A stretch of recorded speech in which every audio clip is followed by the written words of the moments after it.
今天分享金门地瓜发糕的做法。地瓜在马来西亚也称番薯，这款发糕是运用到成熟及酵母发酵的方式来制作发糕。吃过的人几乎都对金门发糕的独特美味越吃越顺口。想学做的朋友们，可以先把这个食谱收藏起来，就只需这几种材料。首先，把230克番薯切片，切成小片比较快蒸熟。倒入盘中，用大火蒸20分钟。20分钟后取出，趁热时加入120克细砂糖，把它们压成泥状。之后把它放凉，放边待用。盆里加入100毫升清水，5克酵母，300克低筋面粉，2克盐，加入放凉后的番薯泥，搅拌均匀，然后揉成面团，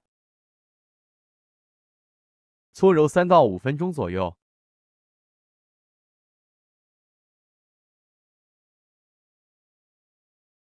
直到形成像这样的粘稠状面团，用保鲜膜盖上，室温下发酵2小时至2倍大。碗底铺上一张烘焙纸，里面涂上油。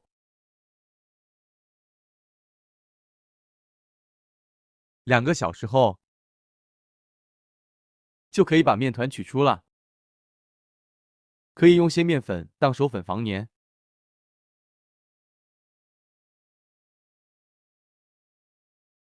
像这样把面团取出，用刮刀将面团切开，装入碗里，确保填满。第二次室温下发酵20分钟，20分钟之后，在面团表面上用剪刀剪个叉。好了之后就可以拿去蒸了。蒸锅必须先前预热，用大火蒸40分钟。40分钟后，一道美丽又漂亮的金门地瓜发糕完成。稍微放凉后，我们把它脱模。这款发糕放凉后也不会变硬，放隔夜后还是非常的香。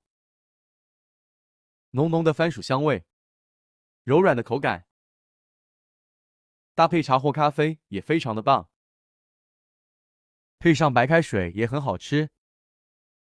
这个就是今天为大家分享的金门地瓜发糕的制作方式。喜欢我的视频，就别忘了关注和订阅我吧，还有按赞和分享，支持鼓励哦。